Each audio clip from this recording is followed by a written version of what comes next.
Pegue a palavra de Deus e abram no profeta Isaías, capítulo 53, e o versículo 1. Está escrito assim: quem deu crédito à nossa pregação, e a quem se manifestou o braço do Senhor?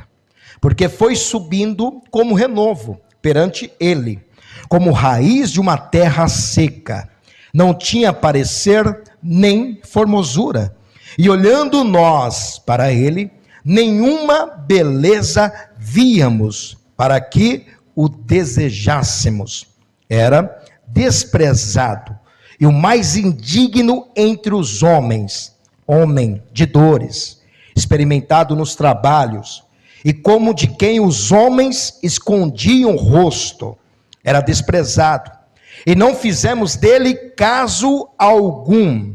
Verdadeiramente, ele tomou sobre si as nossas enfermidades e as nossas dores, levou sobre si, e nós o reputamos por aflito, ferido de Deus e oprimido. Mas ele foi ferido pelas nossas transgressões e moído pelas nossas iniquidades. O castigo que nos traz a paz estava sobre ele, e pelas suas pisaduras fomos sarados.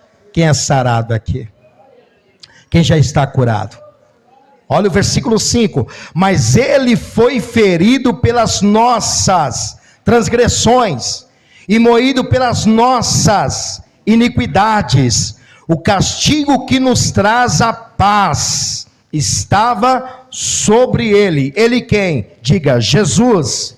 E pelas suas pisaduras, sofrimentos, fomos sarados. Você tem que aprender a tomar posse dessa palavra aqui, viu? Você já é sarado, você já está curado, você já está curada. Você não tem nenhuma enfermidade, nenhuma dor. Os seus pecados já foram perdoados, as suas maldades já foram apagadas. Quem crê nisso? Porque Jesus já levou, não é que ele levará, não, ele já fez tudo isto por mim e por você. Quem crê nisso? Quem toma posse desta palavra? Então vou reler o versículo 5, e eu quero que você repita comigo bem alto e bem forte. Vamos lá. Mas ele, Jesus, foi ferido pelas nossas transgressões e moído pelas nossas iniquidades. O castigo que nos traz a paz estava sobre ele, e pelas suas pisaduras fomos sarados.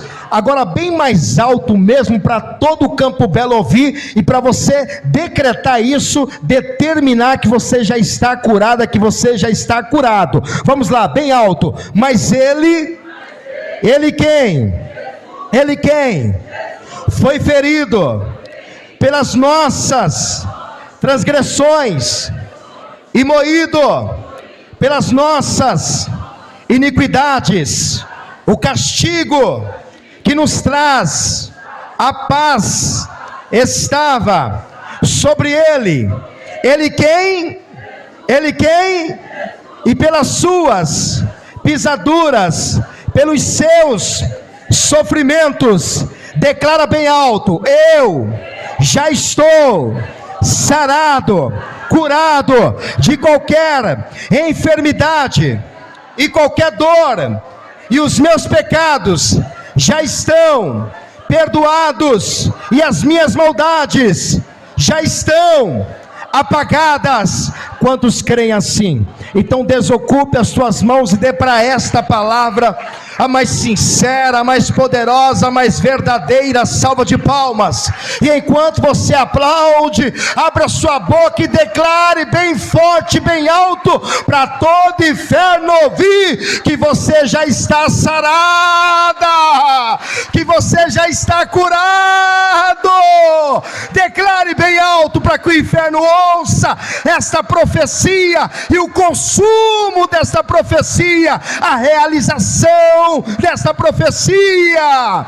Senhor meu Deus e meu Pai, a sua palavra vai ser pregada agora. O teu povo está aplaudindo com muita fé, com muito amor e dedicação a esta palavra, a esta profecia. E eu peço que o Senhor abra os céus agora e recebam esses aplausos, e a cada pessoa que te glorifica nesta manhã, derrama a sua glória, o seu poder, o seu Espírito Santo, e venha com ele, e tome a boca do mensageiro, tome os lábios do pregador, e envie, Senhor, a sua palavra, com poder e autoridade, com poder e revelação, e que a sua palavra vá, e percorra toda a terra, e produza o resultado para a qual está sendo enviada, em nome de Jesus, amém, e graças a Deus. Eu tomo posse, diga eu tomo posse, desta palavra.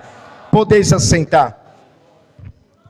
Tome posse, porque você já está sarado, você já está sarada, você já está curado, pode ter certeza disso. A palavra de Deus não mente. É muito interessante que o profeta Isaías é um profeta chamado messiânico. E por que messiânico?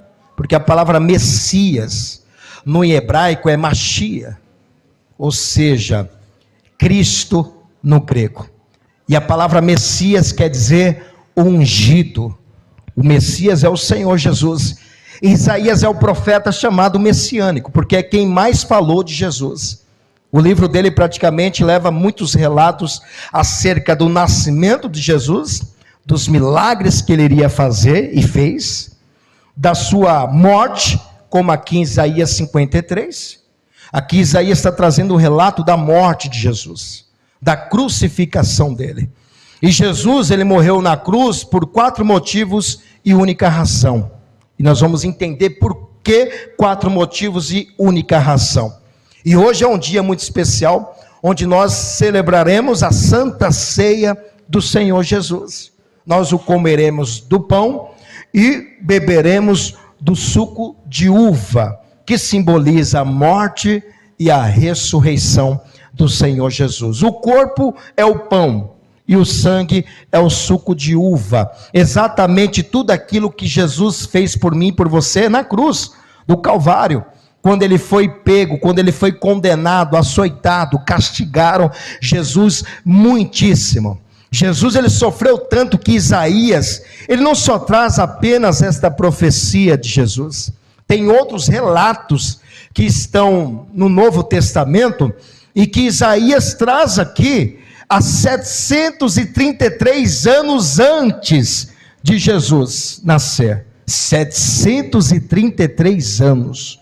Antes de tudo acontecer, Isaías já havia profetizado, já havia escrito o que Jesus iria passar. E por exemplo, em Lucas capítulo 22, versículo 63 e o versículo 65, Jesus sofreu por nós, e isso não foi à toa.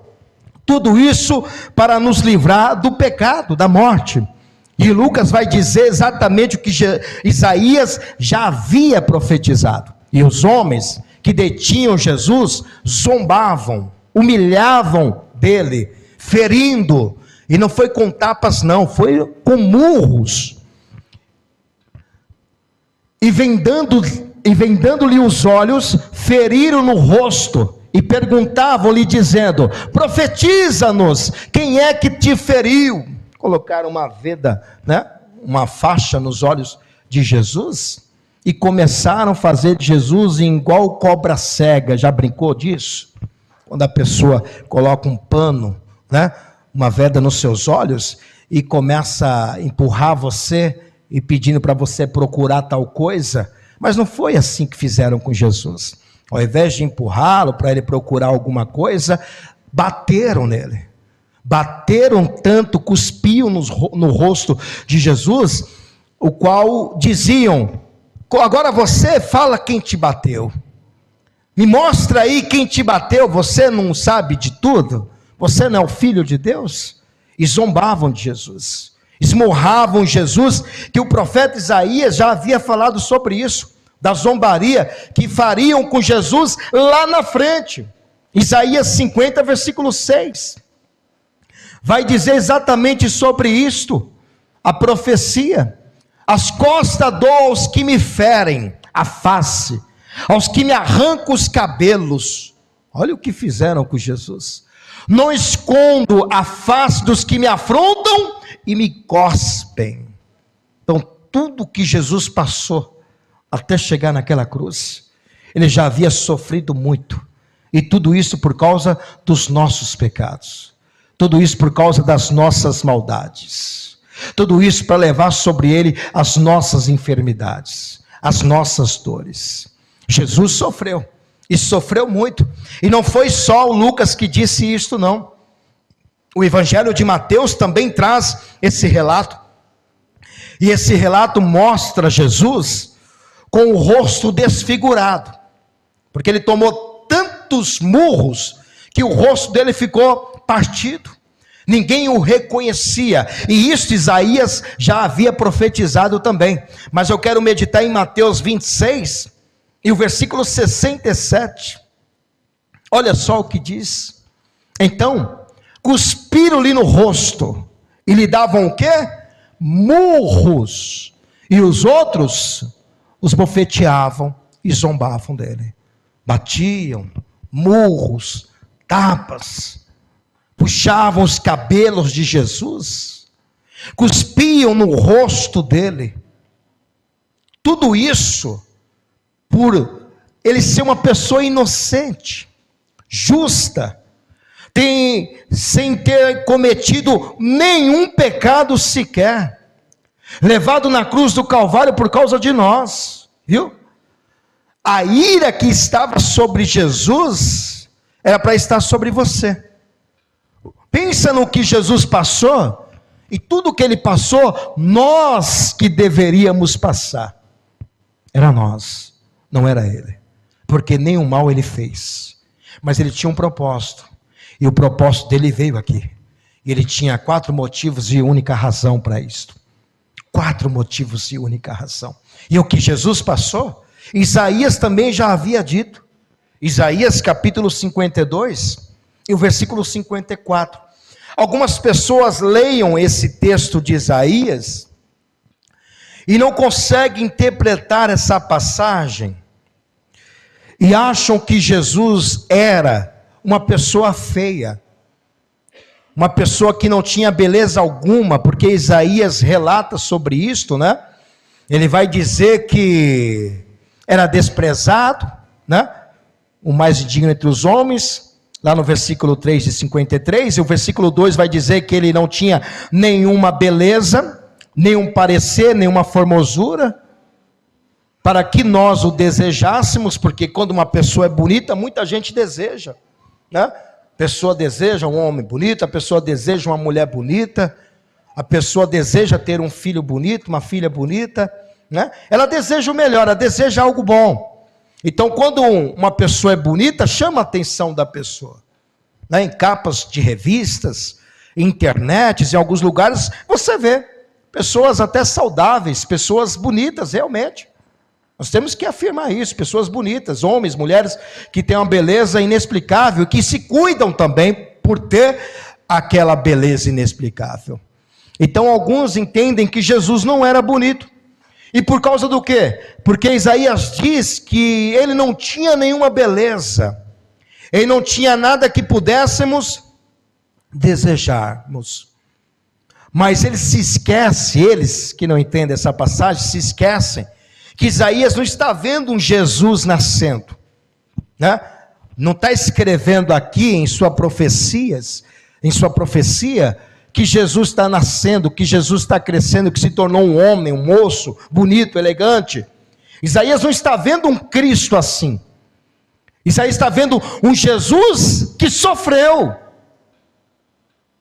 que antes de subir à cruz, antes de ser levado à cruz, a ser crucificado, ele apanhou bastante. É assim que Isaías está vendo. E ninguém fica bonito, por mais que a pessoa seja bonita, mas depois de ter apanhado bastante, e ainda mais no rosto, a pessoa fica completamente desfigurada. Você nunca viu aí na TV? Mulheres que apanham de ex-maridos, ou de maridos, mulheres que apanham de namorados, e o rosto fica completamente desfigurado.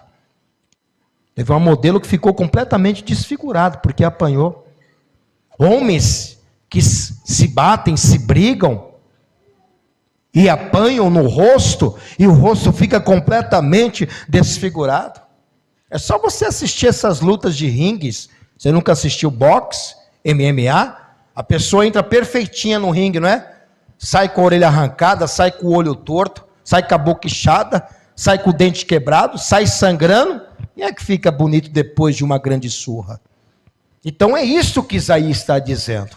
Era desprezado, mais digno entre os homens, homem de dor, experimentados nos trabalhos, e como de quem os homens escondiam o rosto, e era desprezado e não fizemos caso algum. Versículo 2, ele não tinha nenhuma beleza, porque foi subindo como renovo perante ele, como raiz de uma terra seca, não tinha parecer nem formosura, e olhando nós para ele, nenhuma beleza víamos, para que... Aí a pessoa entende que Jesus era feio, porque ele não tinha beleza alguma. Uma pessoa me perguntou uma vez, disse: pastor, Jesus é bonito? Era bonito? É, porque ele vive. Eu perguntei: por que você está fazendo essa pergunta? Ela disse: não, porque o livro de Isaías diz que Jesus não tinha nenhuma beleza. Então, se ele não tinha nenhuma beleza, era uma pessoa feia. Para que o desejássemos, não tinha beleza alguma. Eu perguntei: você já se olhou no espelho? Ela disse: sim, eu arrumo o cabelo, me arrumo, olhando para o espelho. Eu perguntei: e você, se acha feio ou bonito? Ah, eu me acho bonito, pastor. Então Jesus é igual a você. Jesus é sua imagem e semelhança. Se você se achar feio, Jesus é feio. Se você se achar bonito, Jesus é bonito. E se você não se achar bonito, ninguém mais se acha, ninguém mais acha. Se nós não nos acharmos bonitos, quem vai nos achar? É ou não é? Você tem que se achar bonito. Você tem que se achar bonita. Você tem que se valorizar. Ainda que algumas pessoas não acham você bonito ou bonita, mas você tem que se achar. E Jesus é a sua imagem e semelhança. O próprio Deus disse isto ao seu filho ao lado: façamos um homem, está no plural, ele está falando com alguém, e isto com Jesus, seu filho, no trono.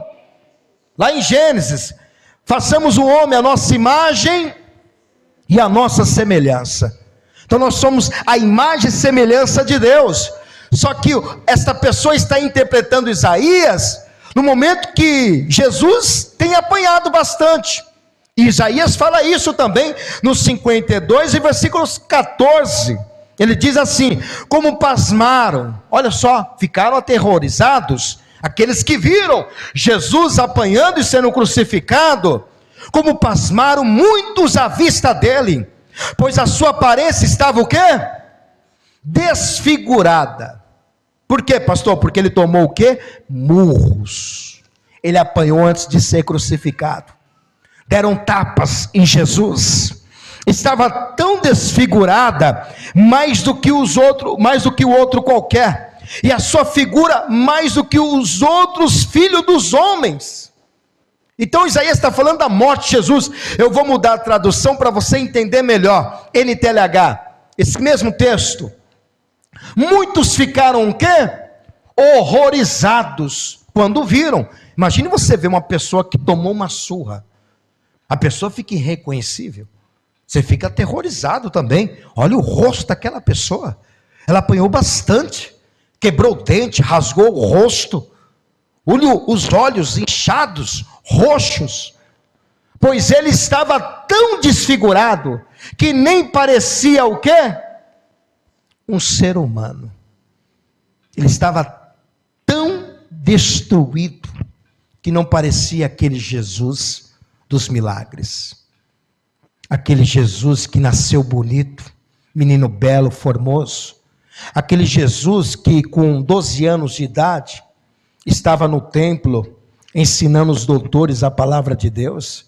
Aquele Jesus que tinha tanto amor, compaixão pelos doentes e enfermos, que sarou tantas pessoas doentes, e que tinha uma íntima compaixão por elas, e que ajudou tanta gente, que só fez o bem, que praticou a justiça, que andou na vereda de Deus, o qual o Pai o enviou para isto, que ensinou o reino de Deus, aquele Jesus que todo mundo olhava outrora, e se admiravam, por causa da sua beleza, por causa da sua humildade, da sua simplicidade, mas agora, estão vendo um Jesus, que foi pego, condenado, e que apanhou, que tomou muitas e muitas chibatadas, chicotadas, e que não o bastante, pegaram esse Jesus, e colocaram uma cruz pesada sobre os seus ombros, e que não era dele essa cruz, não fizeram essa cruz para ele, mas essa cruz era para Barrabás, a ponto de que a cruz não tinha nem a medida do Senhor Jesus, a cruz era bem maior do que o próprio Senhor,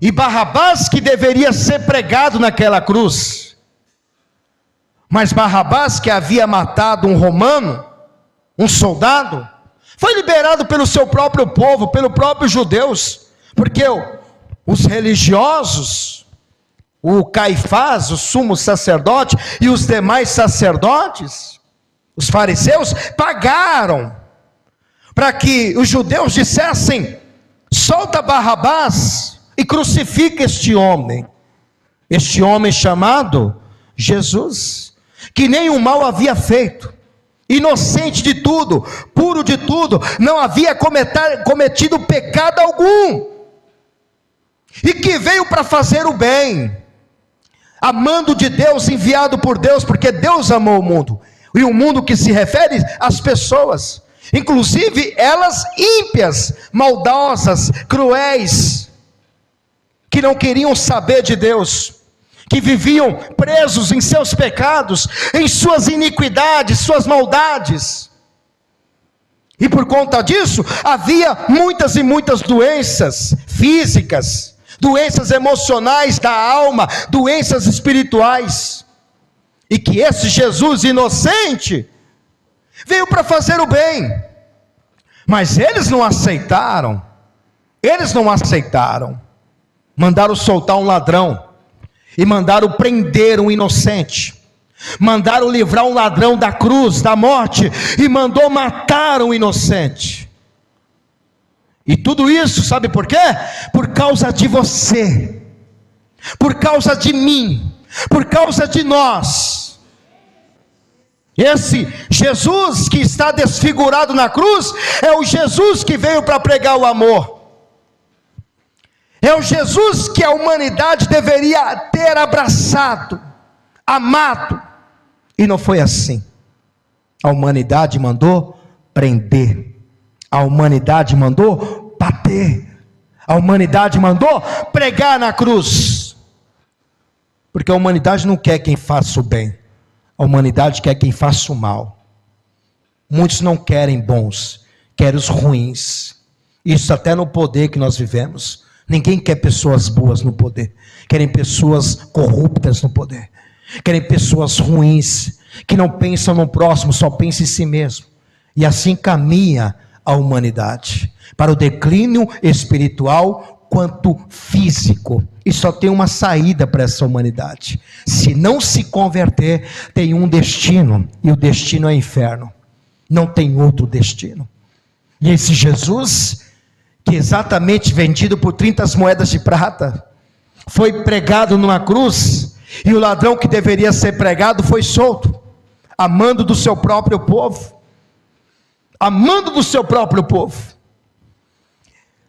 mas não o suficiente, ele veio para isto mesmo. Parece até uma contradição, em saber que tudo isto que Jesus passou, já estava profetizado, e não tinha como fugir disso. A ira de Deus tinha que cair em cima do seu próprio filho. Como é que um pai dá o filho e a ira do pai descarrega sobre o próprio filho? Jesus foi uma espécie de imã. Ele atraiu a ira de Deus sobre ele, para livrarmos da ira de Deus. E isto ele fez por 4 motivos. 4 motivos e única razão. E sabe quais são os 4 motivos? Por que Jesus morreu na cruz? Por que Jesus sofreu na cruz? O primeiro motivo, para levar sobre ele as nossas enfermidades, as suas enfermidades. Se eram nossas, por causa do quê? Dos nossos pecados. Nenhuma enfermidade Jesus tinha, viu? Jesus não ficou doente de maneira alguma, porque nem pecado ele tinha, mas tudo que ele levou sobre ele era nosso, eram nossas enfermidades, enfermidades que são da carne, enfermidades espirituais. E quantas pessoas ainda sofrem, porque não aprenderam a tomar posse desta profecia, estão crucificando Jesus outra vez. Uma só crucificação já foi o suficiente para Jesus levar na cruz todas as nossas enfermidades. É por isso que você deve rejeitar todo tipo de enfermidade. Você não deve aceitar nenhuma enfermidade, porque isso não é seu, isso já foi levado na cruz. Isso não é mais nosso, isso já foi crucificado na cruz com Jesus, já morreu, já passou. Não admita, não aceita, mande embora todo tipo de enfermidade, seja qual for, doenças incuráveis ou doenças curáveis, seja qual for a enfermidade, mande embora, mande embora. Diga: essa enfermidade não é minha, porque era minha, hoje já não é mais. Porque diz o quê? Já levou as nossas enfermidades. Esse verbo nosso, ou nossas, é um pronome possessivo. Isso quer dizer, aquilo que era meu. Pronome possessivo indica posse, meu, teu, minha, nosso, vosso. Então o que era meu já passou, eu não tenho mais nada. Diga: eu não tenho mais nada, porque Jesus já levou na cruz as minhas enfermidades. Olha o que diz Mateus capítulo 8, versículo 14 e ao 17. Não aceite, não é seu, não é sua essa enfermidade. Depois do pôr do sol, o povo levou até Jesus muitas pessoas que estavam dominadas por demônios, e ele, apenas com uma palavra, expulsava os espíritos maus e curava todas as pessoas que estavam doentes. Agora veja o versículo 17. Jesus fez isso para cumprir o que o profeta Isaías, onde que Isaías diz isto? Isaías 53, versículo 4 e 5, Jesus disse isto para que cumprisse o profeta Isaías. Ele levou as nossas doenças e carregou as nossas enfermidades, ele já levou. Diga: ele, Jesus, já levou. Diga: eu não tenho mais nada, porque já estou sarado, sarada. Crê nisso? Crê nisso? Crê nisso? A não ser que você não creia. Eu creio. Quem crê aqui? Eu tomo posse dessa profecia. Eu recebo. E você? Eu pego essa profecia para mim. E não aceito nenhuma enfermidade. Não aceito. Então olha o que o Senhor fez. Levou sobre ele todas as nossas enfermidades. E que mais que ele levou sobre ele? Diga, as nossas dores. E que dores são essas? Dores na alma. Viu? Tem pessoas que sofrem até hoje com dores na alma. Que dor é essa, pastor? Ansiedade é uma dor na alma. O que é dor na alma? Medo. A pessoa tem síndrome do medo. Sofre com medo. Tem medo de dormir com a luz apagada. Tem medo de ficar sozinha em casa. Tem medo de sair para a rua porque pode ser assaltado, assaltada, ou ser violentada, ou ser atropelada. Tem medo de ser mandado embora do trabalho. Tem medo de ficar doente, porque fulano ficou doente, ela pode ficar doente também. Tem medo de perder o casamento, tem medo de perder a empresa, tem medo de ficar endividado. Os medos são dores que causa dentro da pessoa. Além de medos, angústias, aquilo que a pessoa sofre, angustiada demais, com tal preocupação, como diz, preocupação, antecipar o problema, ficar doente, preocupado demais, insegurança, remorso, desespero. Quantas pessoas não conseguem perdoar? Isso causa doenças. Eu não perdoo o que este homem fez comigo. Eu não perdoo o que esta mulher fez comigo. Eu não perdoo o que meu pai me fez. Eu não perdoo o que minha mãe me fez. Eu não perdoo quando eu era criança. E assim carrega esse complexo de inferioridade que só te traz doenças. Tem muita gente que sofre por remorso. Não consegue liberar o perdão. Não consegue abrir a mão para perdoar tal ação. E fica presa no remorso.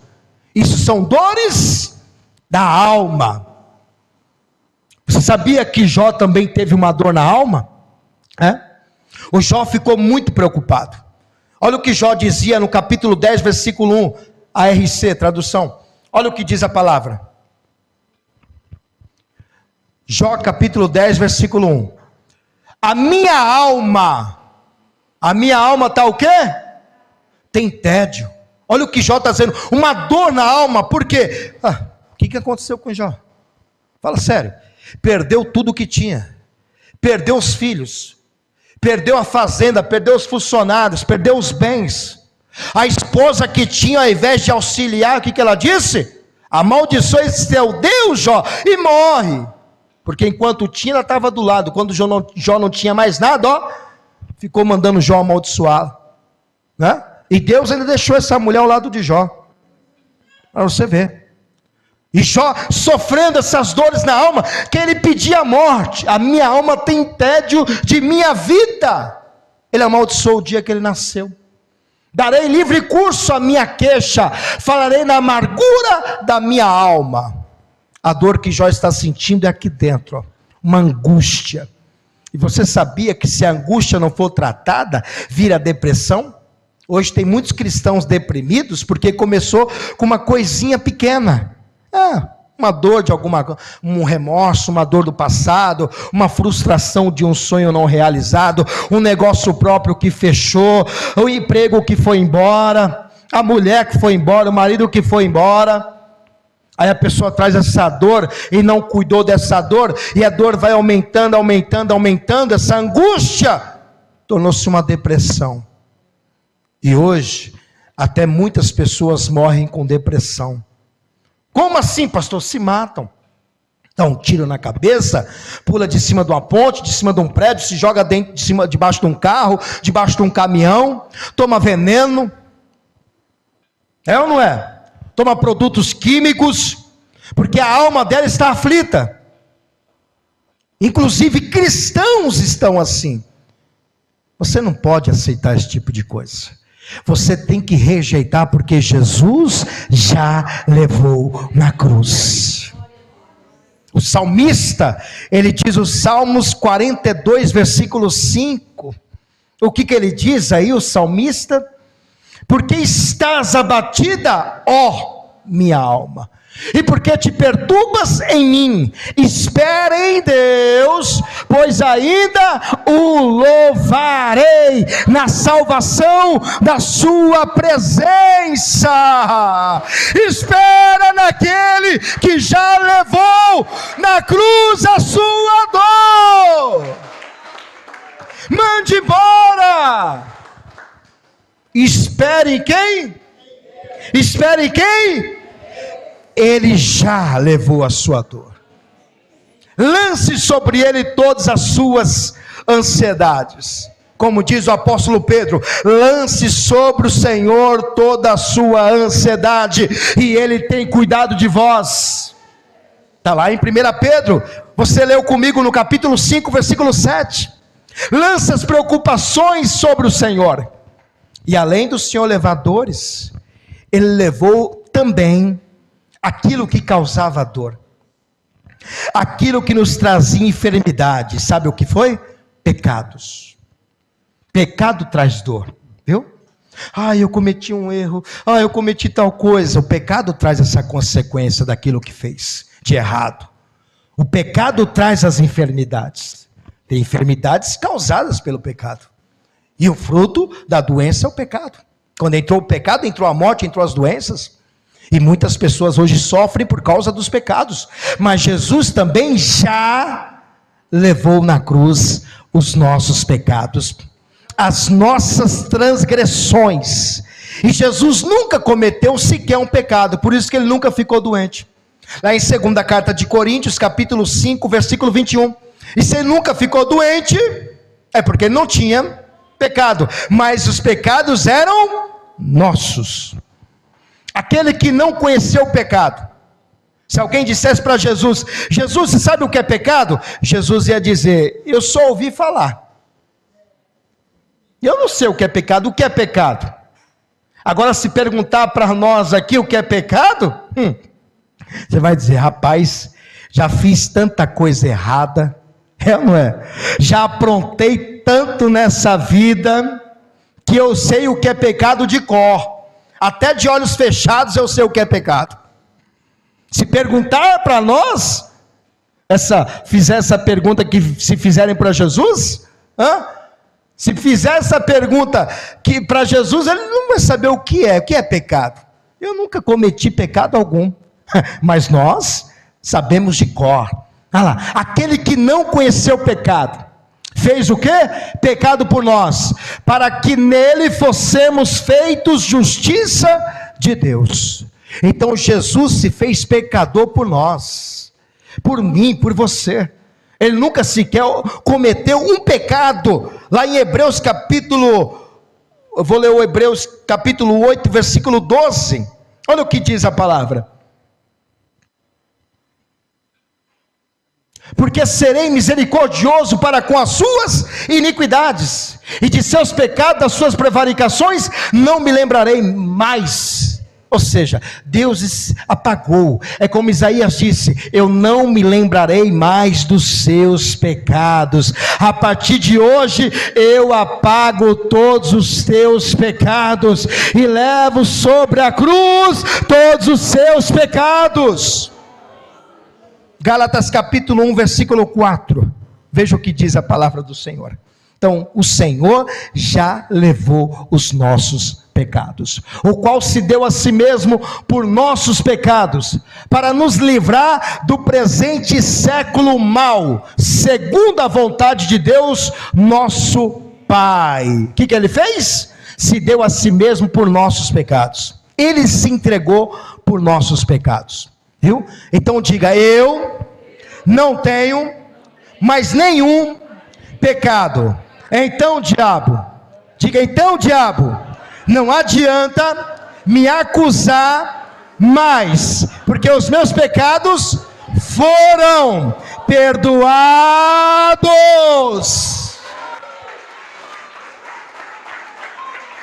Ninguém pode te acusar, viu? Porque Jesus já perdoou os teus pecados. E o quarto motivo, olha, 4 motivos por que ele morreu: para levar as nossas enfermidades, para levar as nossas dores, e para levar as nossas transgressões, e para levar as nossas iniquidades. Esses foram os 4 motivos por que Jesus morreu na cruz. E o que é iniquidade? São maldades. Quantas vezes nós não fizemos maldades com pessoas? Nós o defraudamos, né? Seja na parte material, seja na parte física, seja na parte espiritual. Quantas maldades você já não fez com alguém? Ah, pastor, eu nunca fiz maldade com alguém. Será? Será que você nunca praticou a maldade? Você nunca brigou com alguém quando era jovem? Você que gostava de porrada? Brigava tanto, era briguento? Será que você nunca pegou um troco a mais quando não era convertido e não devolveu para a mulher? Ai, me deu um troco a mais. Eita, mulher burra. Ah, hoje não. E se fizer, apanha hoje. Mas no passado, você nunca fez nada de errado, então você não precisava se batizar não, você é muito bonzinho. Será? Pare para pensar aí. Se você se batizou é porque você não era bem não, meu irmão. E se você batizou, você não era bonzinho, porque não tem bonzinho que não necessita de ser batizado. Todos precisam. Quantas maldades? Pode ser que você não matou ninguém, mas já passou o desejo no seu coração de matar alguém? Já matou. Você nunca desejou alguma coisa a alguém? Na raiva? No seu trabalho? Na sua vizinhança, na sua escola, ou com um parente seu, com alguém? Você nunca amaldiçoou esta pessoa? Nossa, você é santo demais, santa demais, hein?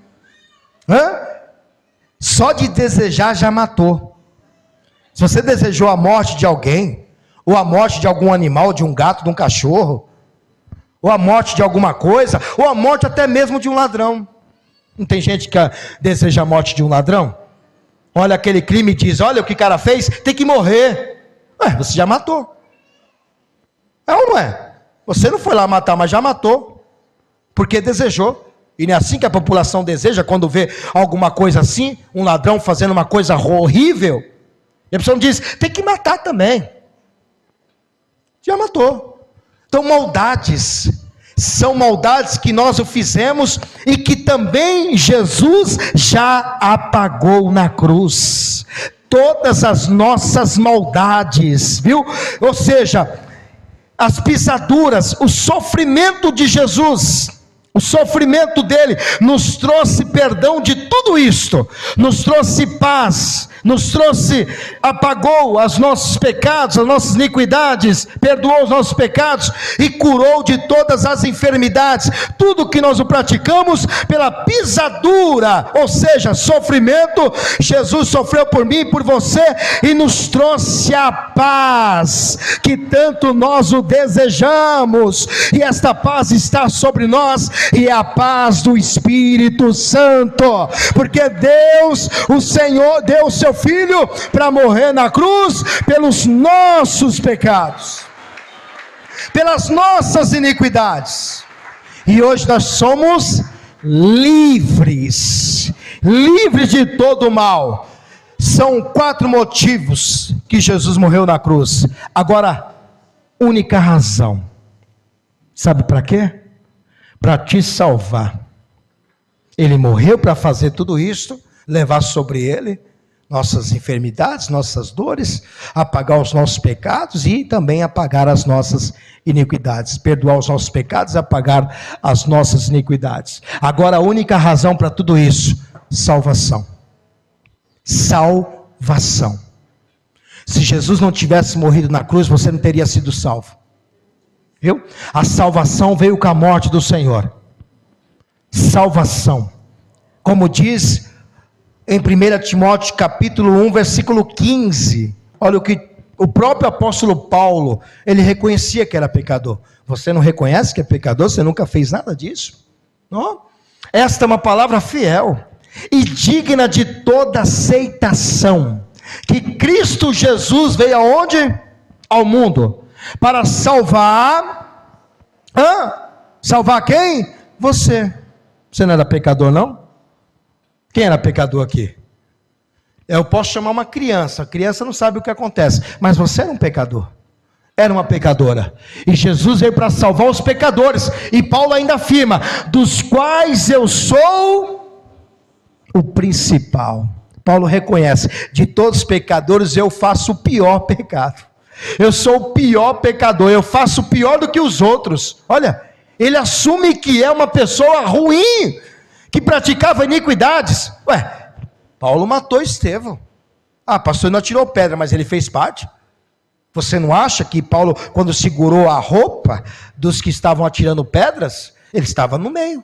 Você acha que ele não desejou a morte? Inclusive, ele foi atrás de cristão para matar, quando caiu em Damasco. Ele foi matar cristão, ele foi pegar cristãos. E aí o Senhor Jesus apareceu no caminho com uma luz forte e converteu.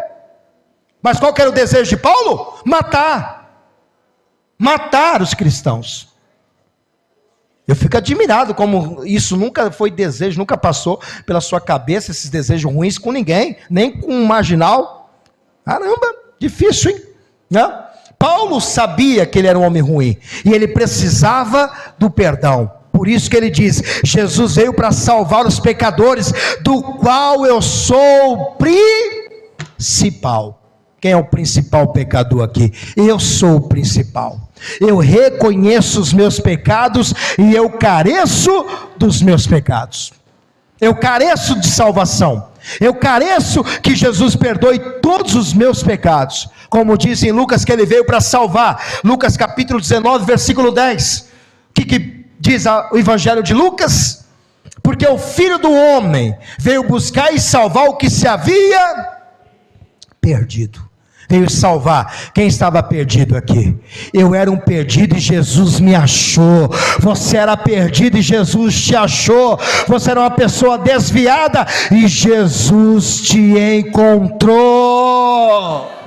Nós éramos perdidos e hoje somos achados pelo Senhor.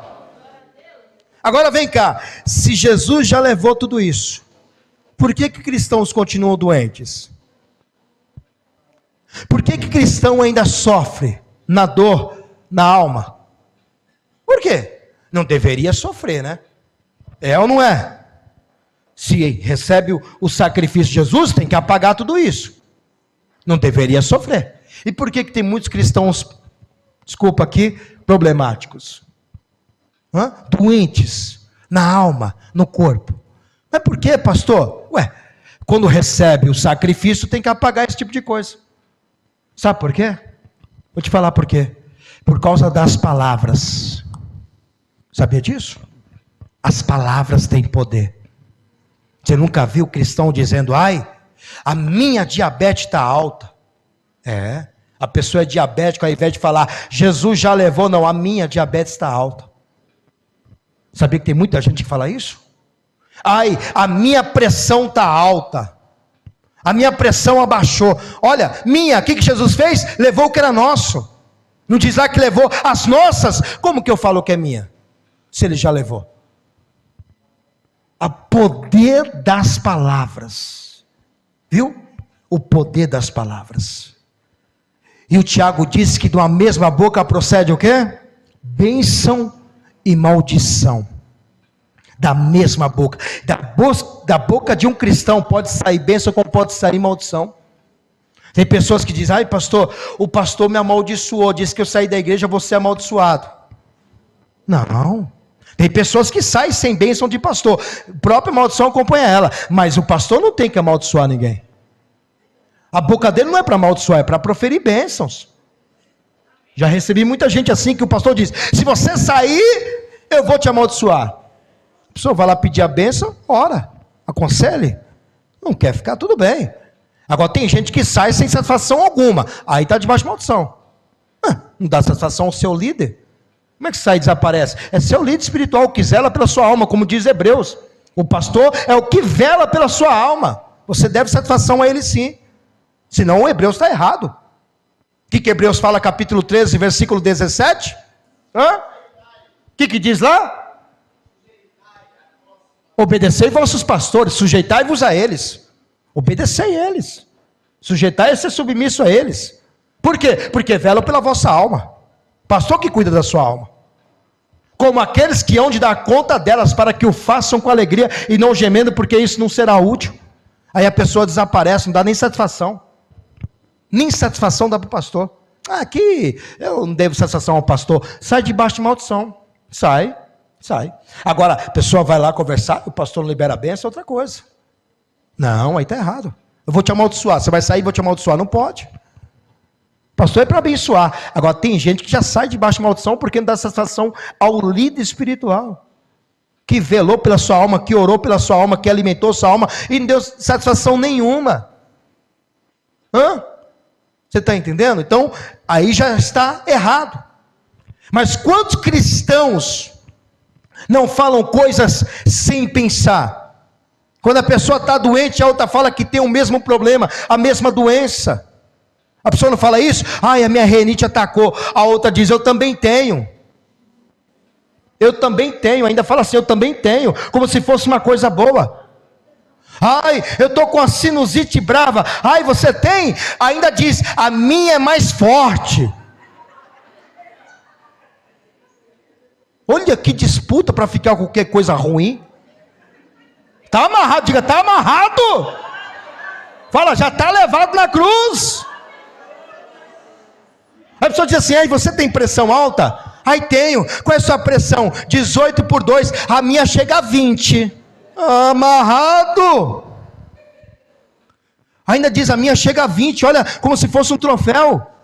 Aí vem cá, você acha que essa doença vai embora? A doença vai dizer assim, ai como ela gosta de mim, eu vou ficar o resto da vida com ela. Mas Jesus levou na cruz, sim, mas ele traz toda hora. Ela traz toda hora a doença. Jesus levou, mas toda hora está trazendo de volta. Então sabe aí por que muitos cristãos sofrem? Por causa disso. As palavras, você tem que abrir a sua boca para profetizar bênçãos, vida. Em Provérbios 10, versículo 11, olha o que diz a palavra, Provérbios 10, versículo 11. Profetiza vida, bênçãos. A boca do justo é manancial de quê? De quê? Quem é justo aqui? Então abra sua boca para profetizar vida, vida e não doenças, não mortes. Quem profetiza o contrário são os ímpios, mas a violência cobre a boca dos ímpios. Tudo que não presta, sai da boca dos ímpios, da boca do cristão, do salvo, do servo, da serva de Deus, tem que sair bênçãos, vida. É isso que você tem que fazer. Como diz o Senhor para Ezequiel, Ezequiel, está vendo esses ossos? Profetiza. O que Ezequiel profetizou? Vida. Vida sobre os ossos secos. Vida, porque a palavra tem poder. Jesus disse que a palavra que sai da minha boca não voltará para mim vazia, antes fará o que apraz e para aquilo que eu enviei. É a boca, o poder da língua traz vida e traz morte. Provérbios 18, versículo 21. Então abra a boca para profetizar vida. Provérbios 18, verso 21. A morte e a vida estão aonde, gente? Faz assim, está no poder da língua. E aquele que a ama comerá do seu fruto. O que você ama, vida ou morte? O que você ama, vida ou morte? Então diga vida. Vê lá, vida. Então se você ama a vida, você tem que declarar que você não tem mais nenhuma doença, que você não tem mais nenhuma dor, que os seus pecados foram perdoados e que as suas iniquidades foram apagadas e que pelas pisaduras, pelo sofrimento de Jesus, você já está sarado. Se coloque